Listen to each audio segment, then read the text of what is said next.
슬픔을 기쁨으로 바꾸시는 하나님의 은혜가 우리 모두에게 충만하시기를 바랍니다. 고속도로를 가면 버스 전용 차선이 있잖아요. 다 아시죠? 명절 때나 혹은 연휴 때나 또 출퇴근 시간에는 차가 굉장히 많이 막힙니다. 저는 보통 승용차를 타고 고속도로를 이용할 때가 많은데 일반 차선이 꽉 막혀서 거북이 걸음을 하고 있는데 버스가 전용 차선으로 이렇게 슉 지나가면 나는 이렇게 천천히 가는데 저 사람들이라도 빨리 가서 다행이다, 이런 생각을 하시나요?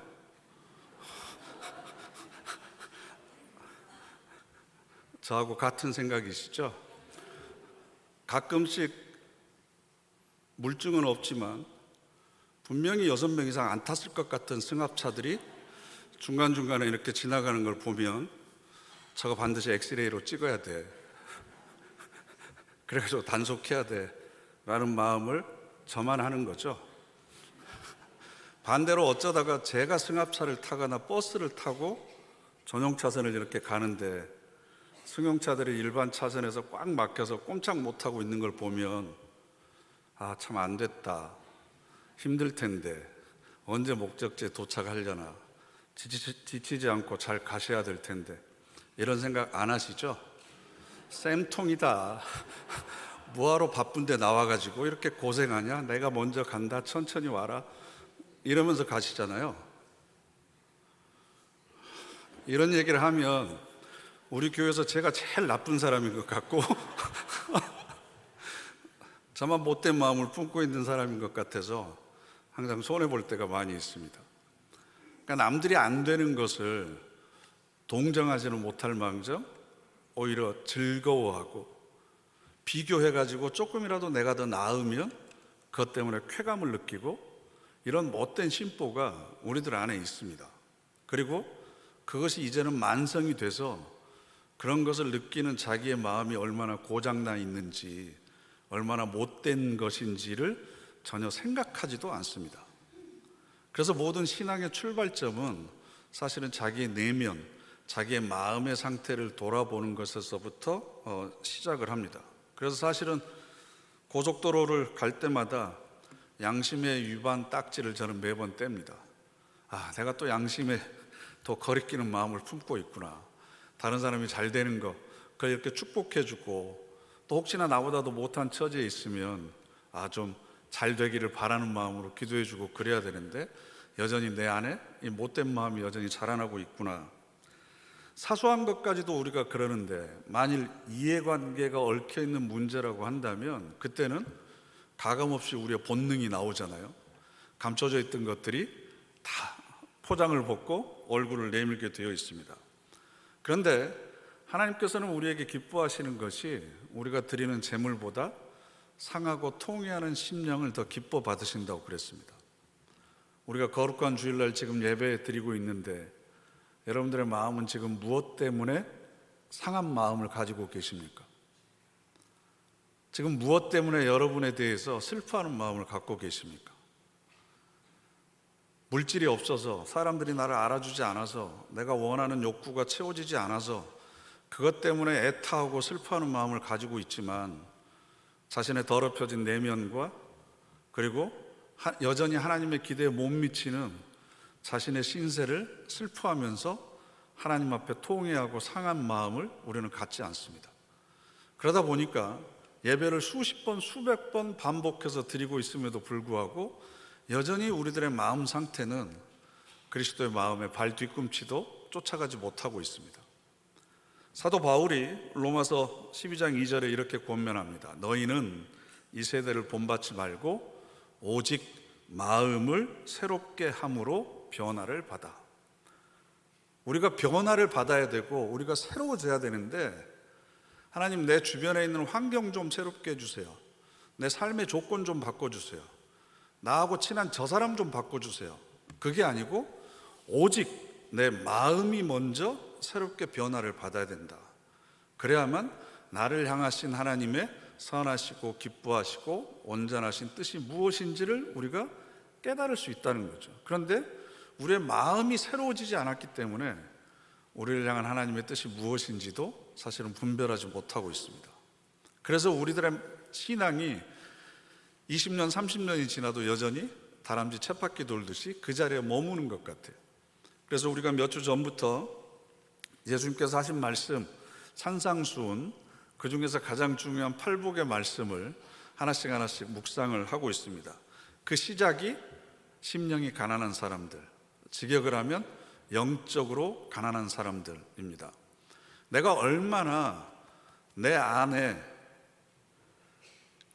아무것도 채워져 있지 않는 그런 빈곤과 결핍의 상태인지, 내가 얼마나 비참한 상태인지 그걸 자각하고 하나님의 거룩한 것으로 채우려고 하는 거룩한 열정과 그리고 거룩한 욕심을 느끼고 있는 사람, 이 사람이 바로 영적으로 가난한 사람들입니다. 그것을 채우려고 노력하는 사람들은 이미 하나님의 나라가 그들 마음속에 임해 있습니다. 그리고 이런 사람들은 자연스럽게 4절로 넘어가면 직역하면 이렇죠. 복되다, 함께 읽어보실까요? 복되다, 스스로 탄식하는 사람들은 그들이 위로를 받을 것이기 때문이다. 야, 내 안에 이렇게 거짓과 위선과 허영과 탐욕과 온갖 더러운 것들로 가득 차 있구나 라고 하는 것을 깨달은 사람, 즉 영적인 가난을 깨달은 사람은 스스로를 성찰해서 자탄할 수밖에 없습니다. 자기 스스로에 대해서 탄식할 수밖에 없습니다. 그래서 오늘 그런 자신의 비참함을 깨닫고 탄식하는 사람들에게 하나님께서는 내일의 위로를 허락하실 것이다. 그러면 이 위로의 내용이 뭘까요? 값싼 위로는 아니겠죠. 그저 이빨린 소리는 아니겠죠. 그 위로가 바로 연결이 되는 게 세 번째 복입니다.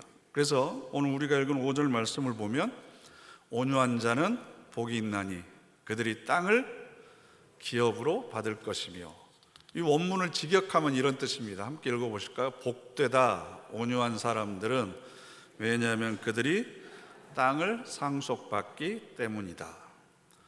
복되다 온유한 사람들은, 왜냐하면 그들이 땅을 상속받기 때문이다. 땅이 없으신 분들은 귀를 잘 열고 오늘 들으시면 땅을 상속받을 수도 있을지 모르겠습니다. 그런데 이 온유한이라고 하는 단어는 우리가 생각하는 것과는 좀 다릅니다. 우리는 보통 저 사람 참 온유한 것 같아. 그러면 한자 풀이로 하면 부드럽고 따뜻한, 그래서 표정도 항상 친절하고 웃고 있고 말도 항상 조용조용하게 하는 그런 사람들을 보통 온유하다고 생각을 합니다. 그런데 성경이 말하는 프라우스라고 하는 단어는 첫 번째로 때를 잘 분별하는 사람이라는 의미를 가지고 있습니다. 이건 그리스 철학의 윤리학에서 많이 사용됐던 단어인데요, 아리스토텔레스가 이런 얘기를 했어요. 화가 나면 적당한 때에 적당한 대상에게 적당한 시간 동안 적당한 방법으로 화를 내라. 그거 생각하다가는 화가 더 나겠죠. 도대체 화를 내는데 적당한 때가 언제고 적당한 대상이 누구고, 그럼 얼마 동안 적당한 시간 동안 어떤 방법으로 화를 내는 것이 가장 적절한 건가? 이게 바로 온유함입니다. 감정에 휘둘리지 않고 때를 잘 분별하는 것, 동양 철학에서는 중용의 의미를 가지고 있습니다. 좌로나 우로나 치우치지 않고 자기 중심을 갖는 것, 감정이 흔들리지 않는 상태, 이게 바로 온유함입니다. 그래서 이 두 번째 이 온유함의 뜻은 집에 길들인 사나운 동물을 비유할 때 사용했었는데요, 예를 들어서 여러분 서부 영화 같은 걸 보시면 들판에 야생마들이 뛰어다니고 있죠. 그러면 카우보이들이 말을 타고 달려가서 밧줄을 던져가지고 그 야생마를 잡아옵니다. 우리 안에 가둬놓고 그 야생마를 길들이기 위해서 타잖아요. 그럼 몇 번을 등에서 떨어집니다. 그 모든 과정을 반복해서 기싸움에서 이기면 드디어 등에다가 안장을 얹히고 코에다가 고삐를 하고 또 발에다가 말 발굽을 채우죠. 그래서 드디어 훈련을 하기 시작을 합니다. 그러면 이 말이 들판을 뛰어다닐 때 하고 지금하고 힘이 더 줄어든 걸까요? 뒷발로 사람을 찰 수 있는 능력이 없겠습니까? 우리를 뛰어넘을 수 있는 능력이 없겠습니까? 충분히 있습니다.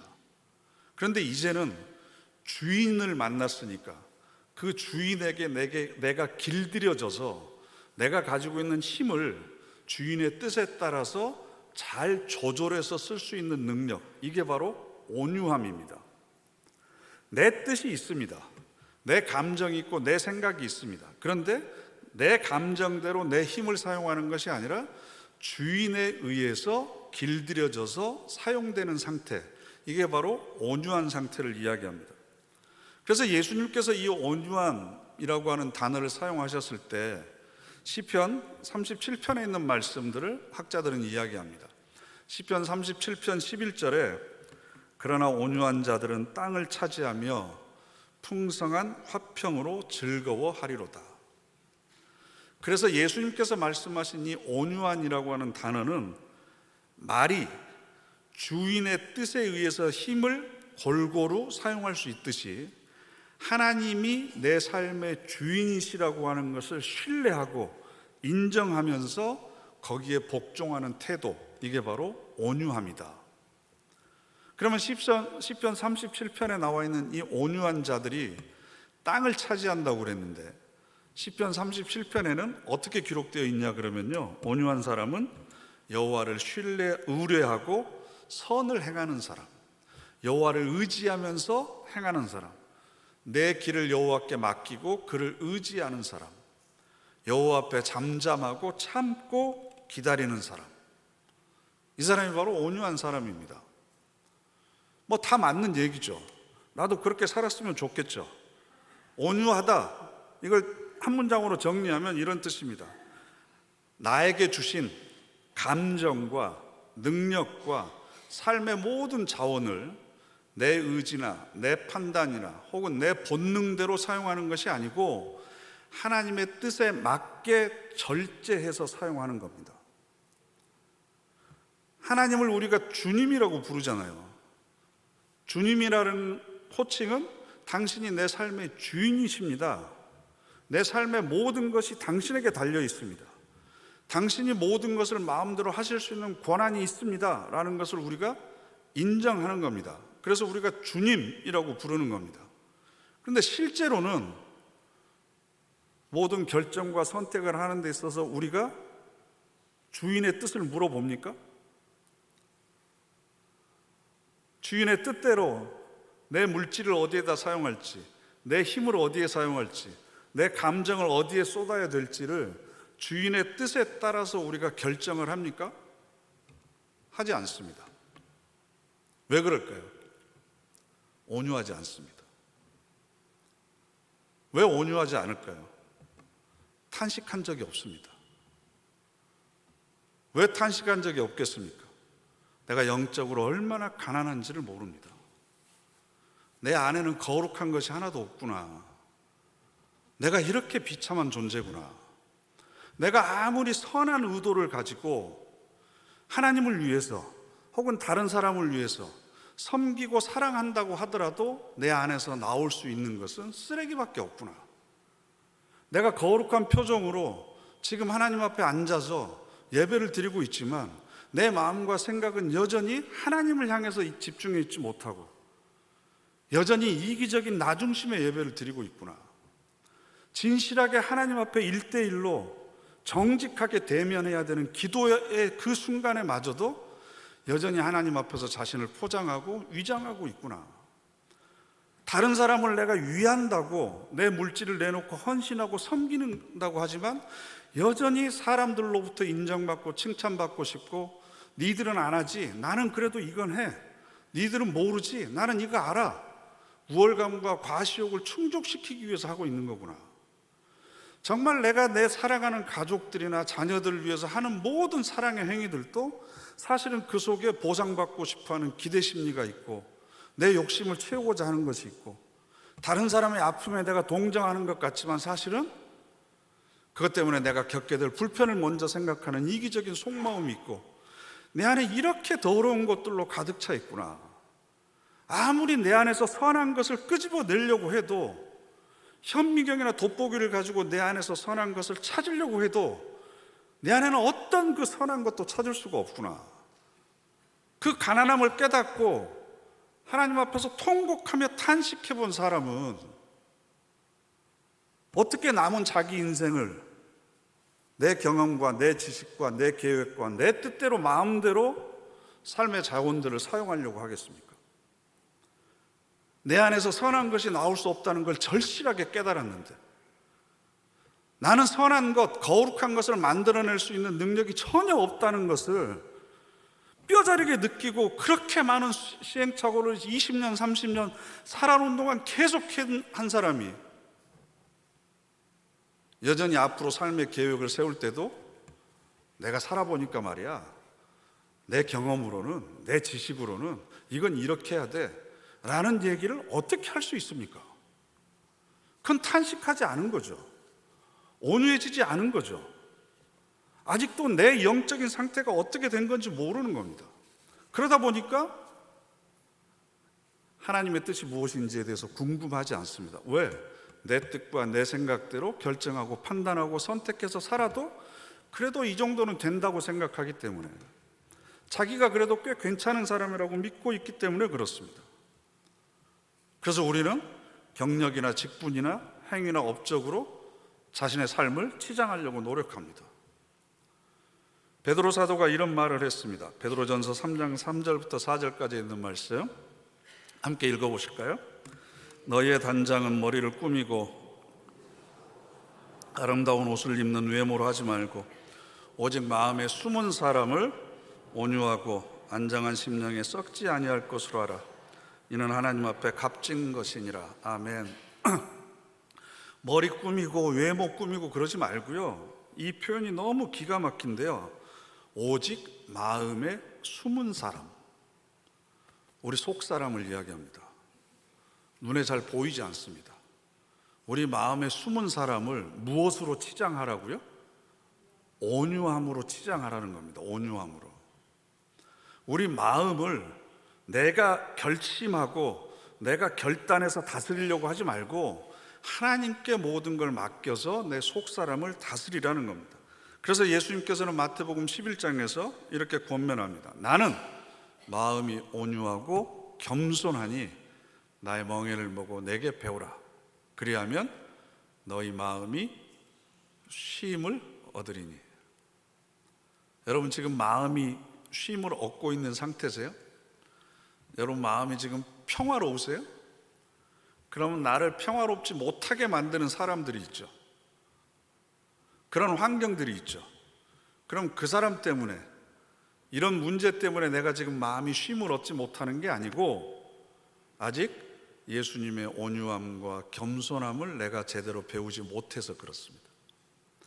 그 온유함과 겸손함을 내가 배우면 어떤 상황에서도 우리는 마음의 쉼과 영적인 평화를 누릴 수 있습니다. 온유한 사람에게 주시는 하나님의 보너스와 같은 선물이 바로 마음의 평화입니다. 그래서 우리 신앙의 목표는 그리스도를 닮아가는 겁니다. 업적을 쌓는 거, 경력을 쌓는 거, 내가 뭘 했다, 이게 중요한 게 아니고 얼마만큼 그리스도의 마음을 닮아가느냐. 행위가 아니라 사람됨이 중요합니다. 무엇을 내가 지금까지 했느냐가 중요한 게 아니라 어떤 사람이 되었느냐, 이게 사실 하나님 앞에서 우리가 정직하게 점검받아야 될 내용입니다. 그래서 그렇게 온유한 사람, 즉 자신의 영적인 가난에 대해서 탄식하고 하나님의 뜻에 따라서 모든 것을 사용하기로, 조절하기로 결정한 사람은 남을 비판하거나 판단하지 않습니다. 이것이 맞다 저것이 맞다라고 얘기하지 않습니다. 다른 사람 지적하지 않습니다. 다른 사람의 실수나 허물을 들춰내지 않습니다. 왜? 내가 그 사람과 똑같은 환경과 조건에 있었으면 나는 그 사람보다 더 큰 실수를 하고 더 큰 잘못을 했을 가능성이 더 많은 사람이라고 하는 것을 내가 충분히 알고 있습니다. 그런 사람이 어떻게 다른 사람을 비판하고 평가하고 판단하겠습니까? 그래서 온유한 사람 옆에는 많은 사람들이 모이게 되어 있습니다. 그래서 예수님께서는 멍에를 메고 내게 배우라는 겁니다. 멍에를 메고. 우리 모두가 져야 될 멍에가 있습니다. 사랑해야 될 사람들이 있습니다. 그 사람이 사랑을 받을 만한 대상이냐 아니냐가 중요한 게 아니고, 내가 충분히 온유하면 어떤 대상이든지 우리가 사랑하고 섬길 수 있습니다. 그래서 이 팔복의 핵심은 우리 기독교 신앙, 아니 예수님께서 공생애 동안 선포하신 그 복음의 핵심은 바로 우리들의 내면을 돌아보는 것에 초점이 맞춰져 있습니다. 사실은 우리 한국의 기독교가, 교회가 이 부분을 굉장히 소홀히 했습니다. 간과했습니다.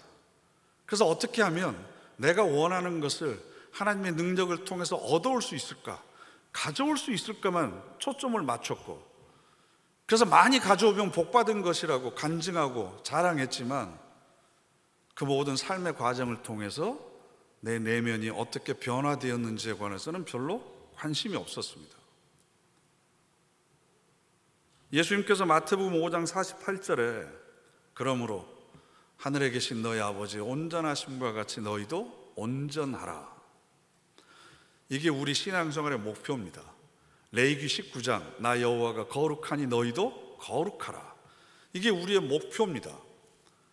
그러면 그 목표에 이르기까지 내가 얼마나 아직 멀어져 있는지를 깨닫는 것이 영적인 가난을 느끼는 거죠. 그리고 이 하나님의 온전하심을 기준으로 자기를 계속 돌아보는 겁니다. 그러면 진리를 추구하는 사람들은 항상 내가 얼마나 부족한지를 깨닫는 사람들입니다. 진리를 추구하는 사람들은 항상 내가 틀렸을 수 있다, 내가 지금 잘못 생각할 수 있다라고 하는 걸 인정하는 사람들만 진리를 따라갈 수 있습니다. 내가 옳다고 생각하는 사람들은 진리를 추구할 필요가 없습니다. 도자기를 굽는 도공들이 그렇게 오랜 시간 도자기를 빚고 땀 흘려서 구운 그 도자기를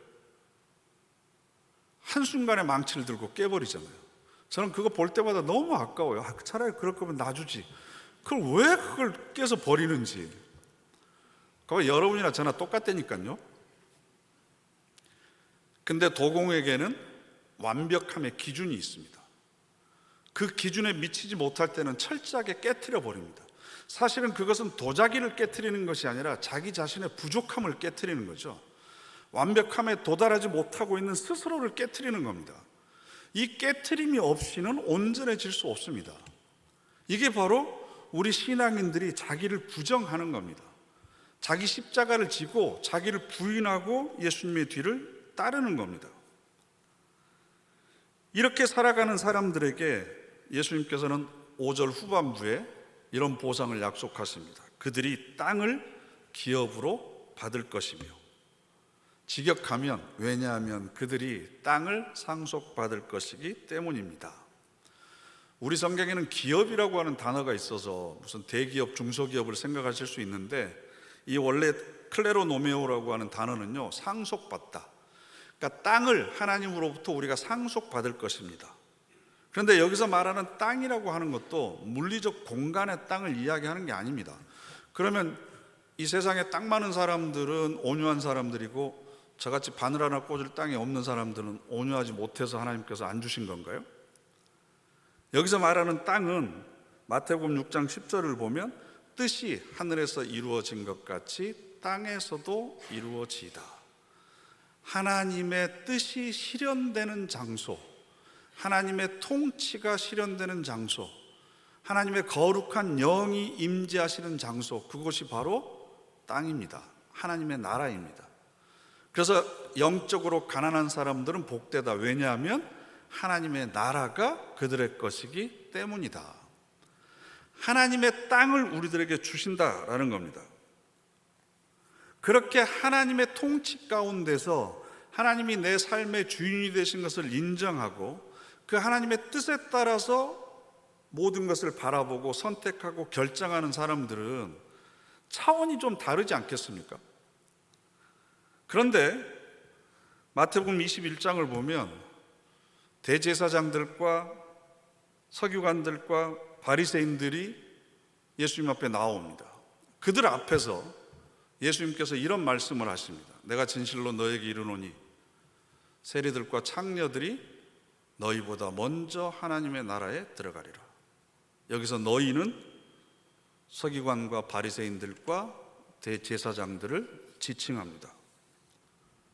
왜 예수님께서 이런 얘기를 하셨을까? 여러분, 세리와 창녀들 중에 자기가 의롭다고 주장하는 사람은 하나도 없습니다. 내가 잘났다고 과시하는 사람은 하나도 없습니다. 세리와 창녀들은 자기가 어떤 존재인지를 압니다. 얼마나 비참한 존재인지를 스스로 자타가 인정하는 사람들입니다. 내 자신의 비참함을 인정하는 사람들입니다. 그런데 오히려 제사장들이나 서기관들이나 바리새인들이나 장로들은 사람들 앞에서 자기 자신의 의로움을 과시하는 사람들입니다. 그런데 그런 사람들보다 세리와 창녀들이 하나님 나라에 먼저 들어갈 것이다. 사실은 이 말씀이 저를 향한 굉장한 경고의 말씀입니다. 그래서 예수님께서는 마태복음 23장에 화 있을진저 외식하는 서기관들과 바리새인들이요, 자기 스스로를 포장하고 위장하고 허위의식으로 가득 차서 뭐라도 된 것처럼 사람들 앞에서 자기가 종교적으로 율법적으로 가장 의롭다고 생각하지만 너희들이야말로 가장 화가 있다. 그러나 세리와 창녀들은 적어도 하나님 앞에서 자기를 포장하지 않습니다. 자기의 비참함을 인정합니다. 오로지 하나님의 자비만을 구하는 사람들입니다. 그래서 예수님께서는 그렇게 세리와 창녀들의 친구가 되어주셨습니다. 예수님께서 복음을 선포하실 때 종교적인 지도자들, 율법을 잘 지켰다고 자부하는 사람들은 어떻게 하면 예수님의 말씀에서 트집을 잡을까? 어떻게 죽일 명분을 찾아낼까? 그래서 비판하고 분석하고 평가하면서 설교를 들었습니다. 그래서 누가복음 15장 1절 말씀을 보면 모든 세리와 죄인들이 말씀을 들으러 가까이 나오니, 가깝게 나왔다라고 하는 얘기는 물리적으로 가까운 거리라는 뜻도 되지만 자세를 낮췄다는 뜻입니다. 자기가 얼마나 영적으로 가난한지 탄식하는 사람, 그래서 이제부터는 내 뜻과 내 의지가 아니라 주인의 뜻에 맞춰서 내 삶을 잘 조절하겠다는, 그분의 뜻에 맞게 살아가겠다는 사람들은 자기를 낮춰서 말씀을 들으려고 찾아옵니다. 그러나 스스로 의롭다고 여기는 사람, 온유하지 않는 사람들은 말씀을 비판하고 평가하고 판단합니다. 여러분은 과연 어떤 마음으로 지금 이 자리에 오셨습니까? 영적으로 가난한 사람들, 그래서 스스로 탄식하는 사람들, 온유한 사람들, 이렇게 복 받는 단계에 여러분들은 지금 어느 단계에 여러분들의 영적인 수준이 머물러 있다고 생각하십니까? 고은이라는 시인이 하류는 위대하다라는 말을 했습니다. 상류가 위대한 게 아니고 하류가 위대하다고 그럽니다. 상류는 깨끗합니다. 그러나 하류는 더럽습니다. 이런저런 시냅들과 지천이 합류하면서 온갖 잡다한 것들을 받아들이는 것이 바로 하류입니다. 눈물에 실개천이 합류하고 절망의 색강이 흘러들고 어둠 속에서 몰래 버렸던 그런 욕망의 찌꺼기들이 하류로 전부 다 몰려듭니다. 그래서 뒤섞입니다. 그런데 거기서는 경쟁하지 않습니다. 서로 앞서가려고 하지 않습니다. 다른 것들을 받아들일 많은 여백들이 있습니다. 비록 현재 상태는 더럽지만 하류가 위대한 이유는 바다와 가깝기 때문입니다. 왜냐하면 어떤 것도 정화시킬 수 있는 능력이 바다에는 있기 때문에 그렇습니다. 그러나 스스로 깨끗하다고 생각하는 사람들은 더러운 것들과 어울리려고 하지 않죠.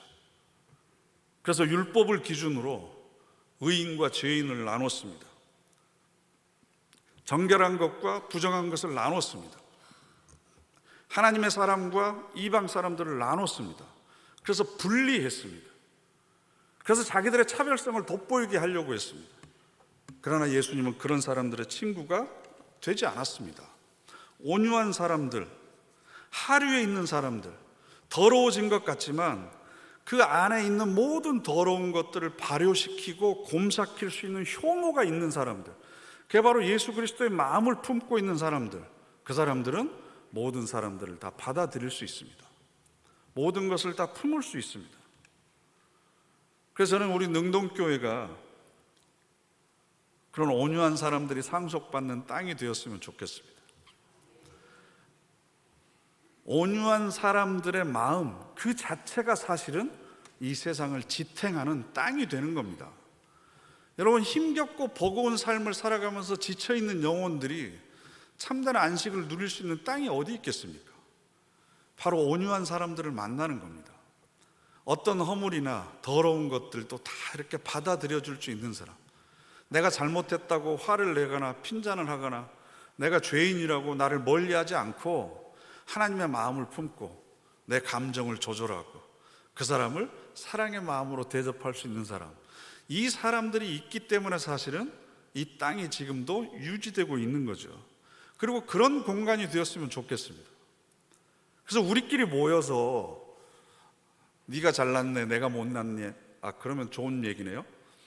네가 못났네 내가 잘났네 그런 얘기 하지 말고 서로의 아픔과 허물이 있으면 내가 먼저 가서 덮어주고, 실수한 것이 있으면 내가 책임져 주고, 부족한 것이 있으면 내가 감싸주고, 연약한 것이 있으면 내가 대신 짊어지고, 그게 바로 온유한 사람들이 주님의 마음을 품고 자기의 삶의 모든 자원들을 잘 조절해서 골고루 쓸 줄 아는 사람들에게 나타나는 삶의 증거들이죠. 그러니까 그런 공동체가 된다면 하나님께서 얼마나 기뻐하시겠습니까? 치열한 경쟁 사회 속에서 그런 현실의 땅에서 내쫓기는 사람들, 이 사람들이 찾을 수 있는 땅, 그게 바로 우리 교회가 되고 여러분들의 마음밭이 되기를 바랍니다. 그래서 하나님께서 주시는 그 하늘의 평화, 그리고 하늘의 위로, 그 하늘의 기쁨, 세상은 감히 상상할 수도 없는 그 놀라운 지고지순한 복을 누리며 살아가는 저와 여러분 되시기를 축복합니다. 기도하겠습니다. 우리 다 같이 합심해서 결단의 기도 드리기를 원합니다. 하나님, 온유한 사람들이 누리는 하늘나라의 땅을 상속받기 원합니다. 그러기 위해서 무엇보다 예수님의 온유함과 겸손함을 배우기를 원합니다. 내가 얼마나 영적으로 가난한지 스스로 깨닫게 하시고 그 영적 빈곤함에 대해 스스로 탄식할 수 있는 마음을 허락하여 주시옵소서. 그래 이제부터는 주인이 되시는 하나님의 뜻에 따라 내 감정과 생각과 의지와 삶의 모든 자원을 잘 조절해서 사용할 줄 아는 지혜를 허락하여 주시옵소서. 주님의 마음을 품을 수 있도록 성령께서 강권적으로 역사하여 주시옵소서. 우리 다 같이 합심해서 결단의 기도 드리겠습니다.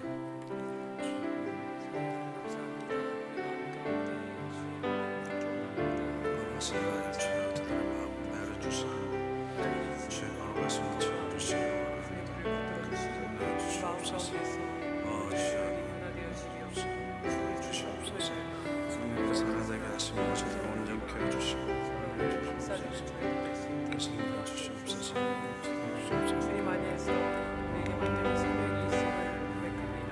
하나님의 사명을 우리 가운데 있음을 고백합니다. 땅 가운데 하나님이 오신 하나님의 나라, 하나님의 함께 하시고 공평함을 이루어진 하나님의 하나님 가운데 우리가 하나님의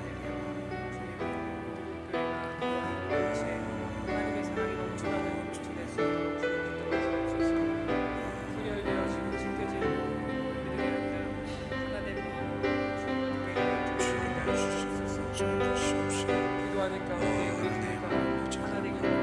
주시옵소서. 제대로 마음이 하나님 안에 가운데 깨달아지기를 원합니다. 온전하게 세워주시고 성령께서 부족한 데는 마음을 채워주시옵소서. 주시옵소서.